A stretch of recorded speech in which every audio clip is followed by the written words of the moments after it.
Battlefield 2042 Season 5 is right around the corner, launching on June 7th, and as with earlier seasons, DICE invited some members of the press to a preview capture event of the new content that will be a part of this update. With a new map, new weapons, and many other changes, isn't enough to keep the momentum that Battlefield 2042 seems to be receiving alive? Well, let's dive in and check it out.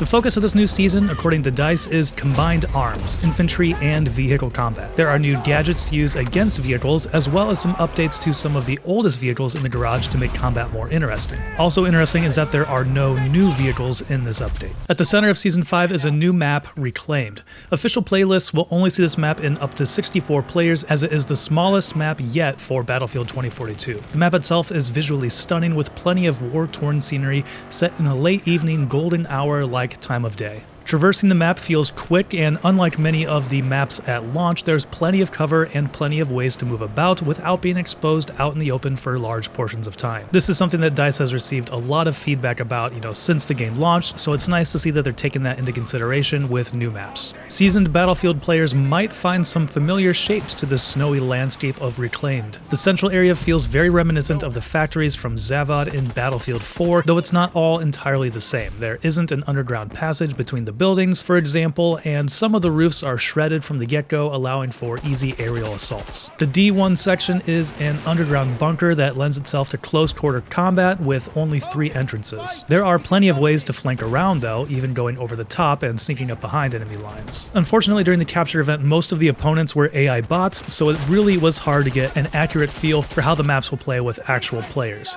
In my experience, though, I had a blast on Breakthrough. There are lots of options for flanking, which makes gameplay more varied and enjoyable. One neat anti-air mechanic on this map, Reclaimed, is a turret that can be found on top of the building at C2. It's very effective against helicopters, but also easy to take out with stealth bombs, C4, or any other explosive. It can be repaired, or it is also set on a timer to respawn, much like a vehicle would. Additionally, Season 5 brings a few new weapons to the battlefield, as well as some reworked portal weapons that now feature more of the attachments that are found on current Battlefield 2042 guns. First, let's talk about the AR, which is the G36 inspired GEW46. This is the weapon that I spent the most time using during the capture event. It's a solid AR that feels accurate with very little recoil. It doesn't hit as hard as some of the other more powerful ARs, but I kind of thought that it felt like the M5A3. I enjoyed popping a suppressor on it and running around and flanking opponents. The next weapon to talk about is the BFP.50, which is basically a remake of the Desert Eagle. Now, I'm not sure DICE mentioned what BFP stands for,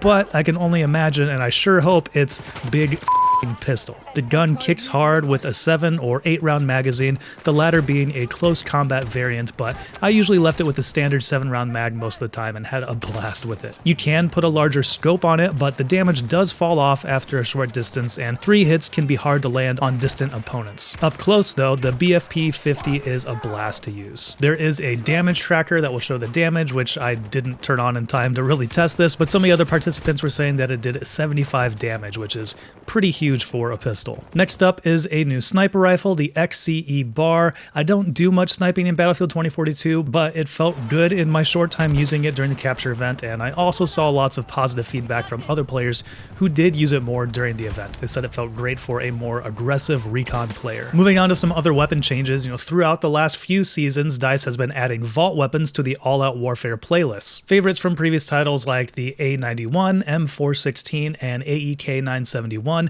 these guns had their own selection of attachments that was very limited when compared to the native BF 2042 weapons. Now, many of the portal guns feature many of the attachments that are found on these native weapons, so that makes them a lot more versatile and frankly just makes them feel better and more usable. Rather than a limited add-on, they now feel like a more natural part of the 2042 gameplay. Also coming to Season 5 are an assortment of grenades.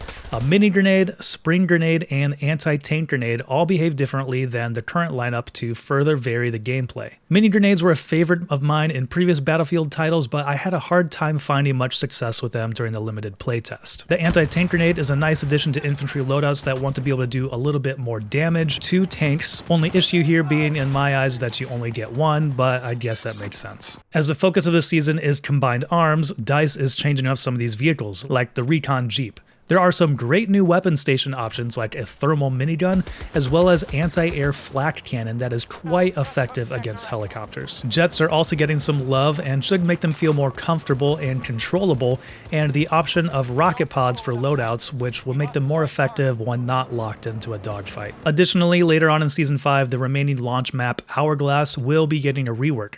It'll be smaller, have more cover throughout the entire map to make traversing the playfield easier, and it will also even have an underground bunker area for some intense close quarters combat that I'm really eager to try out. From a quality of life standpoint, the UI around gadgets has been updated with some cleaner graphics, and changes have been made to the squad management system, making it easier to promote squad leaders. And of course, a new season means new battle pass tiers, a lot new cosmetics, and some really interesting looks here, especially for Dozer. Dozer and Irish are both receiving a little bit of a rework to make them more usable. Dozer's shield will be a little bit more effective and more usable in different situations. So as always, a new season with a new map and new weapons is a great time to jump back into Battlefield 2042 and experience these changes firsthand. Personally, this game is still the game that I choose to play when I'm looking for a casual multiplayer shooter, and it's just gotten better over the last few months. As a mainly infantry player, I'm also glad that there are a few more anti-vehicle and anti-air options, with the flak cannon for the Jeep, anti-vehicle grenades, and even that stationary turret that can swat down annoying helicopters on the new map Reclaimed. If you haven't tried, any of the class updates or any of the new gadgets, Battlefield 2042 Season 5 is once again a great reason to jump back in and experience the massive changes that have been implemented since Battlefield 2042's rocky launch. And that's going to do it for our quick preview look at Battlefield 2042 Season 5. Let us know what you think about it down in the comments below. And if you're looking for some other videos to watch, I'll link to the last update as well as our most recent video. And thanks for watching. If you enjoyed this video, please give it a thumbs up so others can find it easier, and consider subscribing. This is Jordan with 9to5 Toys.